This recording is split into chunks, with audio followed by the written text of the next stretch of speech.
بنی اسرائیل کا حال بیان کرنے کے بعد کہ انہوں نے انبیاء علیہ السلام کے سچے علوم سے فیض نہیں اٹھایا، کمزوری دکھائی، غلطیاں کی، گناہوں میں مبتلا ہوئے، اور ابھی تک وہ انبیاء کی، اللہ کے نبیوں کی مخالفت سے باز نہیں آ رہے، یہاں تک جب آخری پیغمبر محمد الرسول اللہ صلی اللہ علیہ وسلم بھی تشریف لے آئے اور اب بھی وہ مخالفت کر رہے ہیں، مقابلہ کر رہے ہیں، ضد اور ہٹ درمی پر ہیں، تو قرآن حکیم پھر فرماتا ہے نبی پاک صلی اللہ علیہ وسلم کو کہ آپ ان مکہ والوں کو بھی اور ان یہود اور نصارہ کو بھی قرآن پاک کے اندر آدم علیہ السلام کے 2 بیٹوں کا سچا واقعہ سنائیں تاکہ ان کے اندر انسانیت بیدار ہو، یہ غلطیوں سے، گناہوں سے، گمراہیوں سے نکلیں، کیونکہ یہ لوگوں کا مال لوٹتے ہیں، جھوٹ بولتے ہیں، دھوکہ دیتے ہیں، حق کو چھپاتے ہیں، انسانوں کو قتل کرنے کے لیے چھوٹی چھوٹی باتوں پر اللہ کے بندوں کو ناحق قتل کرتے ہیں۔ تو جس قوم میں، جس علاقے میں، جن لوگوں میں انسان کا احترام ختم ہو جائے، انسانوں کو قتل کرنا آسان ہو جائے، ان کی جان، مال، عزت، آبرو کی حفاظت کرنا ان کے لیے مشکل ہو جائے، جان کا جانا آسان، مال کا لٹ جانا آسان، عزت کا برباد ہونا آسان ہو، تو یہ تو بڑی تباہی۔ اس لیے فرمایا میرے پیغمبر وَاتْلُ عَلَيْهِمْ نَبَأَ ابْنَيْ آدَمَ بِالْحَقِّ، ان اہل کتاب کو بھی اور عرب کے لوگوں کو بھی آدم علیہ السلام کے 2 بیٹوں کا سچا حال، سچا واقعہ انہیں سنائیں کہ انسان کی قدر اللہ کے ہاں کیسے پیدا ہوتی ہے۔ اِذْ قَرَّبَا قُرْبَانًا، کہ آدم علیہ السلام کے 2 بیٹے نے نظر پیش کی اللہ کی بارگاہ میں، قربانی پیش کی اللہ کی بارگاہ میں، فَتُقُبِّلَ مِنْ أَحَدِهِمَا، ان میں سے ایک سے اللہ نے قربانی قبول کر لی، وَلَمْ يُتَقَبَّلْ مِنَ الْآخَرِ، دوسرے کی قربانی قبول نہیں ہوئی۔ اب ایک قابیل تھا جس کی قربانی قبول نہیں ہوئی، دوسرا حابیل تھا جس کی قربانی قبول ہو گئی۔ اب یہ قیامت تک یہ سلسلہ چلتا رہے گا۔ اولاد آدم میں وہ پہلے بیٹے تھے آدم علیہ السلام، اب یہ سلسلہ بسلسلہ انسان آدم علیہ السلام کی اولاد، ان کے بیٹے، تو ہر آدمی اپنی پہچان اللہ کے ہاں کرائے کہ اللہ کے ہاں اس کی پہچان پیدا ہو جائے کہ وہ نیک عمل کرے تو اس کا نیک عمل قبول ہو۔ تو قربانی تو دونوں نے دی، تو قربانی پیش کرنا، اپنے مال کو اللہ کے سامنے قربان کرنا، یہ انسان کی روحانی ترقی کا ذریعہ ہے، اور یہ اس بات کی علامت ہے کہ اے اللہ ہم اپنے مال کو تیرے نام پر قربان کرنے کے لیے تیار ہیں، ہم اپنی خواہشات کو تیرے حکم کی تابع لانے کے لیے تیار۔ تو اب جس نے قربانی کی تھی، دونوں نے، جس کی قربانی قبول نہیں ہوئی، وہ کہنے لگا لَأَقْتُلَنَّكَ، میں تو تجھے قتل کروں گا۔ اس نے کہا کہ تو مجھے کیوں قتل کرے گا؟ قربانی قبول کرنے میں تو میرا عمل دخل نہیں، یہ تو تیرا اور اللہ کا تعلق ہے۔ اب تو نے اپنا تعلق اللہ سے درست کرنا ہے، اور اللہ کا تعلق بندوں میں سے کس بندے کے ساتھ درست ہوتا ہے؟ فرمایا انما یتقبل اللہ من المتقین، اللہ تعالیٰ کا تعلق اس بندے سے درست ہوتا ہے جو متقی بن جائے، اس کا عمل قبول کرتا ہے، اس کا مال قبول کرتا ہے، اس کو روحانی ترقی دیتا ہے، اس کو اپنے ہاں درجہ دیتا ہے جو متقی ہو۔ اور متقی کون ہوتا ہے؟ جو دوسروں کے حق کا احترام کرے۔ یہاں متقی کا معنی کیا ہے؟ کہ جو دوسرے کی جان، مال اور عزت آبرو کا احترام کرے، اس کا خیال رکھے، یہی تقویٰ ہے۔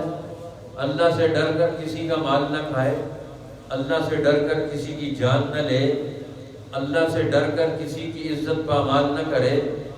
تو تقویٰ کا معنی یہی ہے کہ جو دوسروں کے حق کا احترام کرتا ہے وہ متقی ہے، اور یہی تقویٰ کا معنی ہے۔ وَمَا إِنَّمَا يَتَقَبَّلُ اللَّهُ مِنَ الْمُتَّقِينَ، اللہ تو قربانی قبول کرتا ہے، نیک عمل قبول کرتا ہے اس آدمی کا جو متقی بن جائے، جو دوسروں کے حق کا احترام کرے، کسی کا حق نہ چھینے۔ اس لیے دوسروں کی زندگی میں مداخلت کرنا، دوسروں کی زندگی تنگ کر دینا، دوسروں کے جان اور مال پر ہاتھ اٹھانا، دوسروں کی جان مال کسی چیز کا غلط استعمال کرنا، یہ پرہیزگاری کے خلاف ہے۔ اس لیے اس نے پہلے دن سے جواب دیا کہ اللہ کے ہاں تو مقبول ہونا چاہتا ہے تو تو متقی بن جا، اور متقی بننے کا راستہ تو بڑا آسان ہے۔ ہر دوسرے انسان کی جان، مال، عزت آبرو کا احترام کر، اس کو نقصان نہ پہنچا، تو تو متقی ہے۔ اور پھر اس نے اس کو دوسرا مسئلہ بھی سمجھایا، اور میں لَئِن بَسَطتَ إِلَيَّ يَدَكَ لِتَقْتُلَنِي، اگر تو میرے اوپر ہاتھ اٹھائے گا تاکہ تو مجھے قتل کر دے، تو میرے اوپر وار کرے گا کہ تو مجھے قتل کر دے، تو میں تو ایسا نہیں کرتا، کیونکہ تو نے تو انسان کی جان اور اس کی حرمت کو پامال کرنے کا ارادہ کر لیا، میرا کوئی ارادہ نہیں۔ ما انا بباسط یدی الیک، میں اپنا ہاتھ تجھ پر نہیں چلاؤں گا تجھے قتل کروں، کہ میں تو تیری جان کا، تیری عزت کا، تیرے مال کا احترام کرتا ہوں، میں تیرا اوپر ہاتھ نہیں چلاؤں گا، اس لیے کہ میں اللہ سے ڈرتا ہوں۔ اللہ سے ڈرنے والا آدمی وہ کبھی بھی نہیں ہو سکتا کہ کسی دوسرے کو قتل کرے۔ ناحق قتل کرنا دنیا میں یہ سب سے بڑا جرم، قتل انسانیت، یہ اللہ کو سب سے زیادہ ناپسندیدہ ہے۔ کسی آدمی کو ناحق قتل کر دیا جائے، یہ اللہ کو سب سے زیادہ ناپسندیدہ ہے۔ اس لیے دنیا میں اسلام اپنے ماننے والوں کو یہ تلقین کرتا ہے، یہ حکم دیتا ہے، یہ پیغام دیتا ہے کہ تم نے کسی انسان کو ناحق قتل نہیں کرنا۔ کسی آدمی کی جان کو نقصان پہنچانا یہ بہت بڑا جرم ہے۔ آدم علیہ السلام کے ان دو بیٹوں کے درمیان یہی گفتگو ہو رہی ہے، کہتے ہیں تو ہاتھ چلائے گا، تو اسلحہ استعمال کرے گا، تو طاقت استعمال کرے گا کہ تو مجھے قتل کر دے، تو میں تو ایسا کرنے والا نہیں ہوں۔ ما انا بباسط یدی الیک، میں اپنی ہاتھ، اپنی طاقت، اپنی قوت، اپنے اسلحے کا استعمال تیرے خلاف نہیں کر سکتا، کیونکہ مجھے میرا دین، میرا ایمان اور میرا اللہ کا تعلق یہ تجھے اجازت نہیں دیتا، مجھے تو اجازت نہیں دیتا میں انسانوں کو قتل کروں۔ اب یہ شیطانی کام، انسانوں کو قتل کرنا، انسانوں کو تباہ کرنا، انسانوں کو ذلیل کرنا، یہ تو انسانوں کو نقصان پہنچانا، یہ اللہ کو ناپسند ہے۔ انی اخاف اللہ رب العالمین، مجھے تو خوف ہے اللہ سے جو جہانوں کا رب ہے، اس نے دنیا میں انسانوں کو قتل ہونے کے لیے تھوڑے پیدا کیا۔ کسی آدمی کو قتل کر دیا جائے، اللہ نے دنیا میں انسانوں کے ذریعے تھوڑے بھیجے کہ تم اسے قتل کر ڈالو۔ انسان کو تو دنیا میں زندہ رہنے کے لیے بھیجا ہے، ہاں اپنی زندگی کی مدت پوری کرے، جو اللہ کے ہاں اس کی زندگی طے ہے تو وہ اللہ کے حکم سے واپس جائے گا، اور جو اللہ کے اس حکم کو، جو جان کا حکم ہے، زندگی کا حکم ہے، جو اسے پامال کرے گا وہ مجرم قرار پائے گا اللہ کے ہاں۔ اس لیے کسی انسان کو ناحق قتل کرنا یہ اللہ کے ہاں سب سے بڑا جرم۔ قرآن حکیم میں جا بجا اللہ تعالیٰ نے بار بار اس سے منع کیا۔ ہمارے بزرگوں میں سے حضرت مولانا حسین احمد مدنی رحمۃ اللہ علیہ، انہوں نے اپنے اس آخری دور میں انگریزوں کے خلاف یہ فتویٰ دیا تھا کہ انگریز مسلمانوں کو اپنی فوج میں بھرتی کرتے اور مسلمانوں کو قتل کراتے، اس لیے فوج اس کی انگریز کی فوج میں بھرتی ہونا حرام ہے۔ اور اس پر انہوں نے 101 حدیثیں اپنے اس بیان میں انگریز کی عدالت میں پیش کی، احادیث نبویہ کی۔ ایک مسلمان، اس کے لیے جائز ہی نہیں ہے کہ کسی مسلمان کو قتل کرے، اس کے لیے ناجائز۔ وہ سارے دلائل پیش کیے۔ انہوں نے کہا کہ آپ کو پتہ ہے اس فتویٰ دینے کا نتیجہ کیا نکلے گا؟ تو انہوں نے کہا تھا کہ دیوبند سے کفن ساتھ لے کر آیا، لیکن قتل انسانیت۔ اب انگریزوں نے مسترکوں کو قتل کروایا ہندوستان کے مسلمانوں سے، شام کے مسلمانوں کو قتل کروایا ہندوستان کی مسلمان فوجوں کے ذریعے سے، پوری دنیا کے مسلمانوں کو قتل عام کروایا وہ مسلمانوں کی فوج کے ذریعے سے۔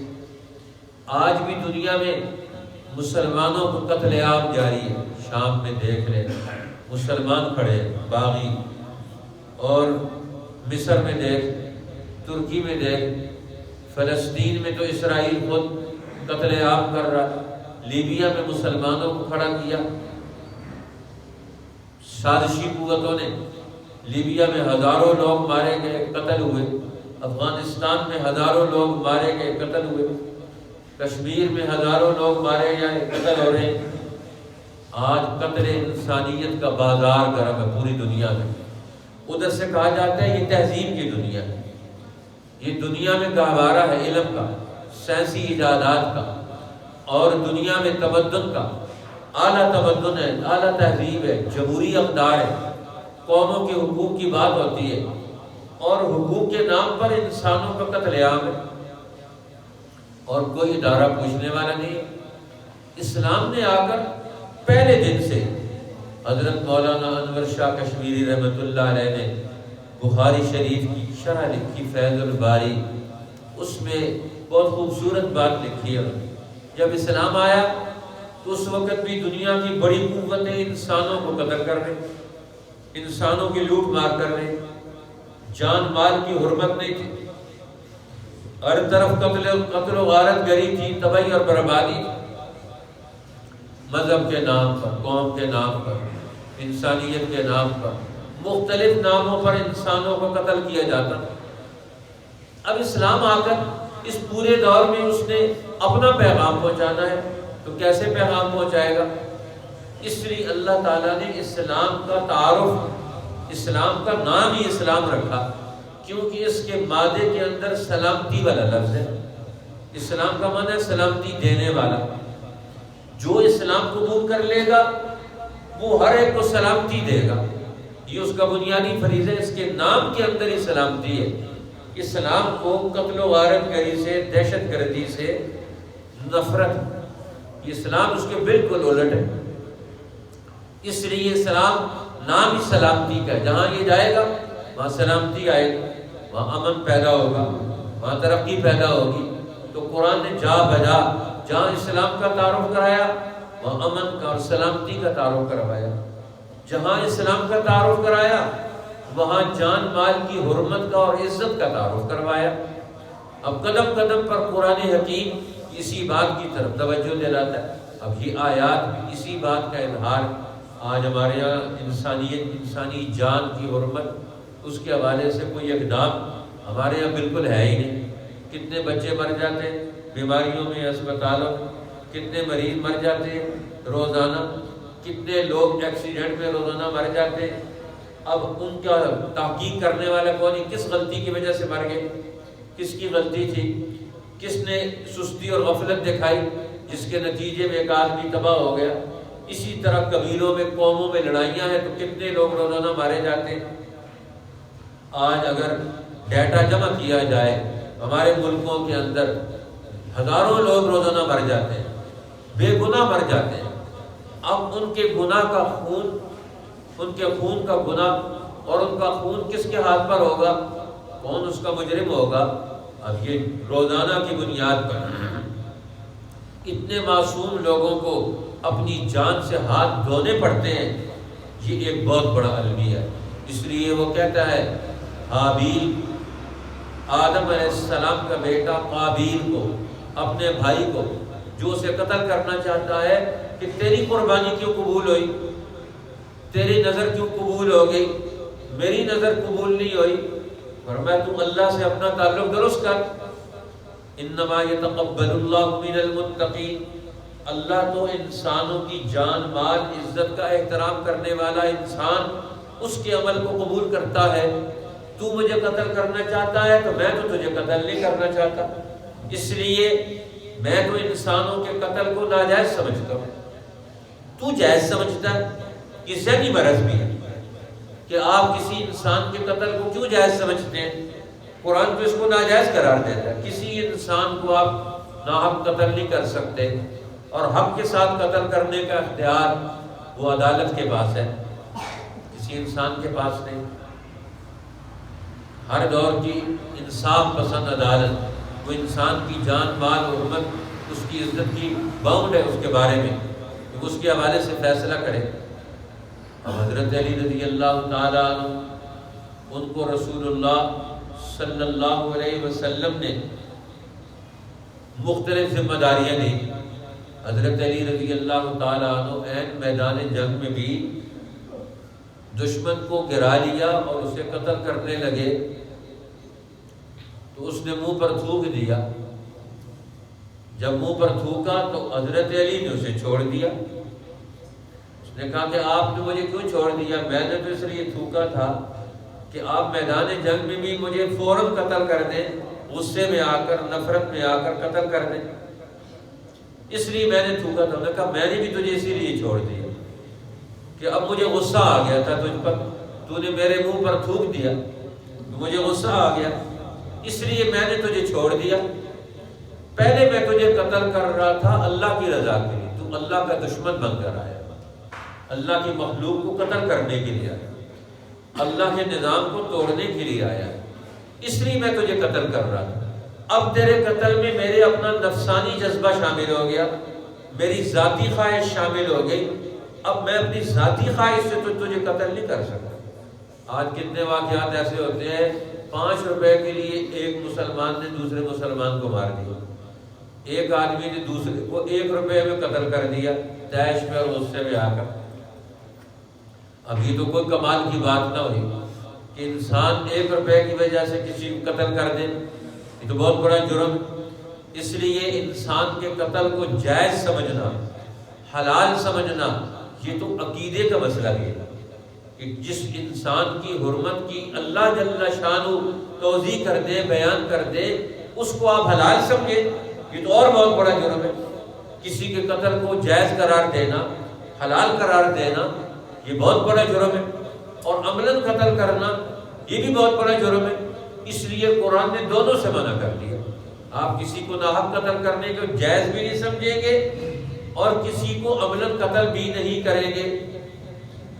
تو حابیل نے اسے کہا میں تو اپنا ہاتھ نہیں چلاؤں گا، اس لیے کہ میں تو ایمان لایا ہوں اللہ پر، اور اللہ پر ایمان لانے کے بعد کسی مسلمان کے قتل کو جائز سمجھنا یا اس کے قتل کے لیے اقدام کرنا یہ تو مستقل جرم ہے، یہ تو مستقل جرم ہے۔ کسی بے گناہ پر بغیر کسی جرم کے کسی کو قتل کیا جائے، یہ تو کوئی قابل قبول جرم نہیں، اس کو قبول کر لیا جائے کسی صورت میں بھی، کسی انسان کے لیے، کسی ادارے کے لیے، کسی ملک کے لیے، کسی فوج کے لیے، کسی پولیس کے لیے، کسی طاقتور کے لیے، کسی فرعون قارون کے لیے، کسی حامان کے لیے اس کی اجازت نہیں ہو سکتی۔ اس لیے اللہ جل شانہ نے ہمیں اس کی طرف توجہ دے رہے۔ حدیث پاک میں آتا ہے قیامت کے قریب لوگوں میں حرج اور مرج ہو جائے گا، قتل عام ہوگا، کوئی پتہ نہیں گھر سے نکلے گا واپس آئے گا کہ نہیں آئے گا۔ یہ قیامت کی نشانی ہے، تباہی کی نشانی ہے، زوال کی نشانی ہے۔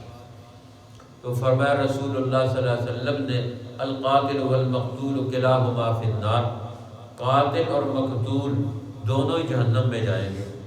صحابہ نے پوچھا یا رسول اللہ قاتل تو جہنم میں جائے گا کہ اس نے قتل کیا ہے، ما بال المقتول، مقتول کیوں جہنم میں جائے گا، اس کا کیا مسئلہ ہے؟ فرمایا وہ یرید قتل صاحبہ، اس نے بھی دوسرے کے قتل کا ارادہ کیا ہوا تھا، وار اس کا پہلے چل گیا، اس نے اس کو مار دیا، دونوں ایک دوسرے کے قتل کے درپائے ہیں، ہر ایک چاہتا ہے میں دوسرے کو قتل کر دوں۔ آج کل بھی عجیب ہے کہ لوگوں میں قتل جیسے جرم کو اختیار کرنے کے جذبات پیدا کر دیے گئے۔ اب دہشت گردی پھیلا دی کہ دہشت گرد، کہ آپ جو ہے کسی کو قتل کرنے کو جائز سمجھتے ہیں، ضروری سمجھتے ہیں، اب اس کے ذہن میں یہ مسئلہ ڈال دیا کہ تو نے دوسروں کو قتل کرنا ہے۔ تو قرآن حکیم یہ پورا باب لا کر، یہ رکوع پورا لا کر اس میں بھی وضاحت کر دی۔ فرمایا انی ارید ان تبوء باسمی و اسمک، میں چاہتا ہوں میں تو تجھے قتل نہیں کروں، تو مجھے قتل کرے گا، تو میرے قتل کا گناہ بھی لے گا اور خود اپنے قتل کا ارادہ کرنے کا گناہ اور عمل کرنے کا گناہ بھی تو لے کر جائے گا، تو جہنم میں جائے گا اس قتل کے نتیجے میں۔ وذالک جزاء الظالمین، اور یہ پھر سزا ہے ظالموں کی، جو دنیا میں ظلم کرتے ہیں، ناانصافی کرتے ہیں، انسانوں کو قتل کرتے ہیں، یہ اس کی سزا ہے، وہ جہنم کی آگ میں ہمیشہ جلے۔ لیکن یہ ساری نصیحت کی، ایک بھائی کو قتل کرنا چاہتا ہے، وہ اس کو قتل نہیں کرنا چاہتا۔ حضرت عمر رضی اللہ تعالیٰ عنہ، ان کے پاس ایک غلام کا مسئلہ لے کر آیا کہ میرا مالک مجھ سے پیسے لیتا ہے اور زیادہ پیسے لیتا ہے۔ حضرت مغیرہ ابن شعبہ کا غلام، ایرانی مجوسی غلام، مدینہ میں، انہوں نے کہا کہ تو کیا کرتا ہے؟ انہوں نے کہا کہ میں چکی بناتا ہوں۔ اور کتنے پیسے دیتا ہے اس کو؟ نہ مہینے کے بعد 1 درہم یا 1 دینار اس نے بتایا۔ اور میں یہ تو تیرے لیے تو آسان ہے، تو جو کام کرتا ہے تیرے کام پر اس کا بوجھ تو نہیں ہے اس کام کے اعتبار سے۔ پھر اسے کہا کہ اچھا مجھے بھی چکی بنا کے دے۔ انہوں نے کہا اچھا آپ کو ایسی چکی بنا کے دوں گا کہ مشرق اور مغرب میں اس کا چرچا ہوگا۔ تو حضرت عمر نے بتایا مجلس والوں کو، جو اٹھ کے چلا گیا، کہ یہ مجھے قتل کی دھمکی دے کر گیا کہ میں تجھے آپ کو قتل کر دوں گا، یہ قتل کی دھمکی دے کر گیا۔ تو آپ نے فرمایا قتل کی دھمکی دے کر گیا ہے تو آپ اسے پکڑ لیں، اس کو سزا دیں۔ حضرت عمر نے فرمایا اس نے قتل کی دھمکی دی ہے، قتل تو نہیں کیا، جب قتل نہ کرے اس کو سزا نہیں دی جا سکتی۔ اب اس کا ارادہ بھی تھام لیا، پتہ بھی چل گیا اور اس کا منصوبہ بھی بن گیا، اس کو پہچان بھی گئے۔ حکومت اور طاقت ہونے کے باوجود، اختیار ہونے کے باوجود اس کو پکڑ کر سزا نہیں دیتے۔ لوگ کہتے ہیں اس کو پکڑ لے، قید کر دیں۔ میں کہا کیوں قید کر دیں؟ ابھی اس نے کوئی جرم تو کیا نہیں، صرف جرم کا ارادہ کیا۔ اب حضرت علی رضی اللہ تعالیٰ عنہ کو قاتل نے قتل کیا۔ نماز پڑھانے کے لیے جا رہے تھے کوفہ میں، مسجد کی طرف، راستے میں اس نے صبح نماز کے لیے اٹھے اور مسجد کی طرف جا رہے تھے، راستے میں اس کا قتل کر دیا۔ عبد الرحمن بڑا نیک آدمی، ہر وقت تسبیح اس کے ہاتھ میں، مصلی پر ہوتا تھا، قرآن کی تلاوت کرتا تھا، وہ خارجی۔ اب حضرت علی کو قتل کرنے کو وہ جائز نہیں، حلال نہیں، واجب سمجھتا اپنے اوپر کہ میرے اوپر واجب کہ میں ان کو قتل کروں، نعوذ باللہ۔ حال یہ تھا۔ اب اس نے قتل کیا تو حضرت علی رضی اللہ تعالیٰ عنہ کو زخم لگا، فرمایا اس کو ابھی مت قتل کرو، بے شک اس نے حملہ کیا ہے، میں ٹھیک ہو گیا تو پھر میں اس کا حق کے مطابق فیصلہ کروں گا، اور اگر میں اس حال میں مر گیا تو پھر تمہیں اختیار حاصل ہے اسلام کے طے کردہ اصول کے مطابق اس کو قتل کرنا سزا کے طور پر، لیکن جب تک میں زندہ ہوں تم اس قاتل کو بھی قتل نہیں کر سکتے۔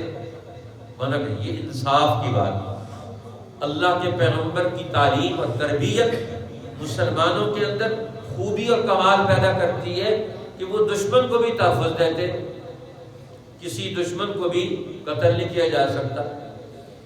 اب اس اعتبار سے جنگی دور کے حالات مختلف ہوتے ہیں، میدان جنگ کے قوانین وہ الگ ہنگامی نوعیت کے ہوتے ہیں، اس کے فیصلے وہ الگ ہوتے ہیں، لیکن ملکی اور قومی اور اجتماعی زندگی کی نوعیت مختلف ہوتی ہے۔ سماجی زندگی میں یہاں کسی آدمی کو قتل نہیں کیا جا سکتا، اس کے لیے آپ کو قانونی اور دوسرے راستے اختیار کرنے پڑتے۔ اب یہاں بھائی ایک بھائی کو قتل کرنے کا ارادہ ظاہر کرتا ہے، دوسرا بھائی اس کے ساتھ خیر خواہی کر کے اس کو سمجھا رہا ہے، دلائل دے رہا ہے، تو مجھے قتل کرے گا، میں تجھے بالکل نہیں قتل کروں گا، تو میرا گناہ بھی اپنے سر لے گا، سارے عقلی دلائل اسے سمجھائے، لیکن اس کی کھوپڑی میں خواہش، شیطانی عمل اس کے اوپر حاوی تھا، اس لیے اس نے آخری انجام تک اسے سمجھایا کہ تو مجھے قتل کرے گا تو پھر نتیجہ کیا ہے، ہمیشہ ہمیشہ کی جہنم میں جائے گا، تو مجھے قتل کرے گا، رب العالمین کے قوانین کی خلاف ورزی کرے گا، تو مجھے قتل کرے گا، اپنے خاندانی نظام کو تباہ اور برباد کرے گا، تو مجھے قتل کرے گا، اپنے باپ آدم علیہ السلام کو اور ان کی شریعت کو ڈیمیج کرے گا، نقصان پہنچائے گا، تو مجھے قتل کرے گا، تو اتنے مرحلوں میں اتنی نوعیتوں میں تو گناہگار اور مجرم قرار پائے گا، تو کیوں اس کو اختیار کرتا ہے؟ اب دیکھو قرآن حکیم ایک بھائی قتل کرنے والے بھائی کو کتنی خیر خواہی کے جذبے سے اس کو ایک اصول سمجھا رہا ہے، تعلیمات دے رہا ہے، ذہن دے رہا ہے، اس کو وہاں سے نکالنا چاہتا ہے، لیکن اس کے اوپر خواہش، شہوت، شیطان کا اثر اس کے اوپر حاوی ہے۔ فطوعت له نفسه قتل اخیہ، اب اس کو راضی کیا اس کے نفس نے اپنے بھائی کا خون کرنے کا، اب نفس اس کے اوپر حاوی، شیطان اس کے اوپر حاوی ہے، خواہش اس کے اوپر حاوی ہے، لہذا اس نے اپنے بھائی کو قتل کرنے کا منصوبہ بنا لیا، اس منصوبے کو عمل درآمد کر رہا ہے، اس نے اپنے منصوبے کو عمل درآمد کی، فقتلہ، اب اسے مار ڈالا، جب اسے مار ڈالا تو قرآن کہتا ہے فَأَصْبَحَ مِنَ الْخَاسِرِينَ، اب وہ خسارے والوں میں سے ہو گیا۔ اب سب سے بڑا خسارہ کیا ہے؟ ایک انسان کو قتل کرنا، اپنے بھائی کو مارنا، آدم کی اولاد کا ناحق خون بہانا۔ قرآن کہتا ہے مارنے والا خسارے میں ہے، ہم سمجھتے ہیں کہ مرنے والا خسارے میں ہے، قرآن کی تعبیر دیکھیں کتنی خوبصورت ہے، اس نے اپنے بھائی کو قتل کیا، اور قرآن کہتا ہے اصبح من الخاسرین، اس قتل کے عمل کی وجہ سے وہ خسارے میں مبتلا ہو گیا، اس کو نقصان اٹھانا پڑے گا۔ اب دنیا کا نقصان کیا؟ بھائی چلا گیا، دنیا کا نقصان کیا؟ اعتماد ختم ہو گیا، دنیا کا نقصان کیا؟ وہ ذلیل و خوار ہوا، دنیا کا نقصان کیا ہے؟ اب اس کے ساتھ کوئی منہ بھی نہیں لگاتا، اور اللہ کی نگاہ سے بھی گر گیا، نیک لوگوں کی نگاہ سے بھی گر گیا، اور دنیا کی، کائنات کی ہر مخلوق کی نگاہ سے گر گیا۔ فَأَصْبَحَ مِنَ الْخَاسِرِينَ، اب وہ نقصان اٹھانے والوں میں سے ہو گیا۔ اب یہ انسانیت کا قتل اتنا بڑا جرم ہے انسان کے لیے، اس کے بعد خسارہ ہی خسارہ ہے۔ اس لیے فرمایا نبی پاک صلی اللہ علیہ وسلم نے، حدیث پاک میں آتا ہے من اعان علی قتل مسلم شطر کلمۃ،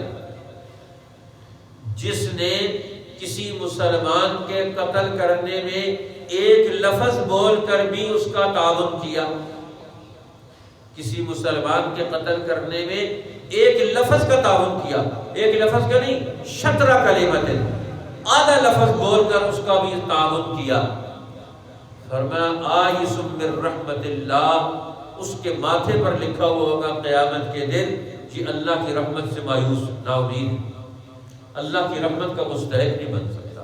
اب جو قتل کرے وہ کتنا بڑا جرم ہے، جس نے آدھا لفظ بول کر کسی مسلمان کے قتل میں تعاون کیا، تو فرمایا اب یہ آدھا لفظ بول کر تعاون کرنے والا وہ اللہ کی رحمت سے محروم ہوگا، جہنم کا مستحق بنے گا۔ پورا تعاون کرنے والا، یہ تو کتنا بڑا نقصان دہ عمل ہے۔ اسی لیے علماء نے ایک مسئلہ لکھا ہے،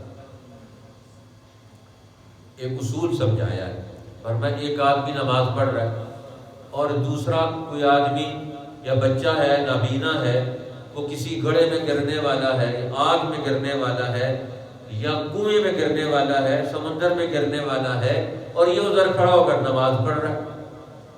تو ہمارے تمام فقہاء نے اصول لکھا، فرمایا یجب القطع لانجاء غریق او حریق، فرمایا اس کے لیے نماز توڑنا اس وقت واجب ہو جاتی ہے، نماز توڑ کر پہلے اس گرنے والے کو آگ میں جلس جانے والے جل جانے والے انسان کو بچائے، یا غرق ہونے والے آدمی کو کنویں میں یا کسی جگہ غرق ہو رہا ہو تو پہلے اس کو بچائے، اس وقت اس کو بچانا، انسانی جان کو بچانا اس کے اوپر واجب ہے، یہ ضروری ہے۔ پہلے درجے میں نماز توڑے اور نماز توڑ کر اس کو بچائے، اور نماز کی بعد میں پھر نماز پڑھ لے، نماز تو پھر بھی پڑھ سکتا ہے، اور وہ کنویں میں گر گیا دوبارہ زندہ تو نہیں ہو سکتا۔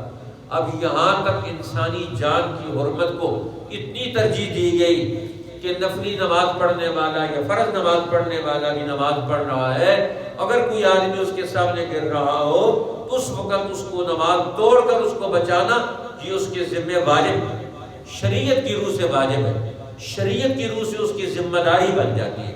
اس اعتبار سے قرآن حکیم نے اور امت کے علماء نے، فقہاء نے، دین اسلام نے انسانی جان کی حرمت کا پورا پیغام، پورا علم، پورا شعور اور پورا قانون اور اس کے لیے پورا نظام العمل مرتب کر کے دیا۔ اللہ جل شانہ ہمیں قرآن حکیم کی آیات کی رہنمائی میں آج کی دنیا میں انسانی جان اور مال کی حرمت، عزت کی حرمت اور عزت کو قائم رکھنے کے لیے اپنا کردار ادا کرنے کی توفیق عطا فرمائے۔ وَاتْلُ عَلَيْهِمْ نَبَأَ ابْنَيْ آدَمَ بِالْحَقِّ، اور سنا دیں لوگوں کو حال آدم کے دو بیٹوں کا ٹھیک ٹھیک، اذ قربا قربانا، جب دونوں نے قربانی دی، نیاز دی اللہ کے نام پر، فتقبل من احدهما، وہ قربانی قبول ہوئی ایک کی، ولم يتقبل من الآخر، اور قبول نہ ہوئی دوسرے کی، قال لأقتلنك، کہا میں تجھے مار ڈالوں گا، قال انما يتقبل الله من المتقين، وہ بولا اللہ قبول کرتا ہے تو پرہیزگاروں سے قبول کرتا ہے۔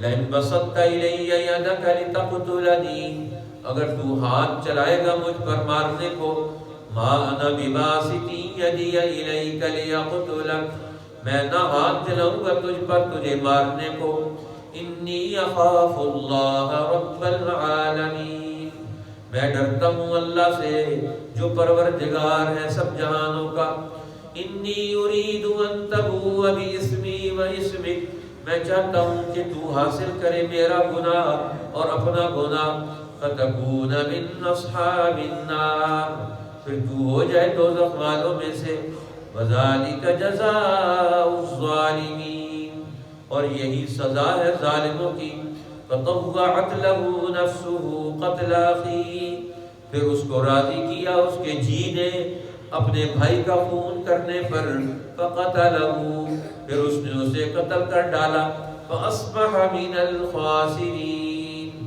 تو ہو گیا یہ قتل کرنے والا نقصان اٹھانے والوں میں سے۔ صدق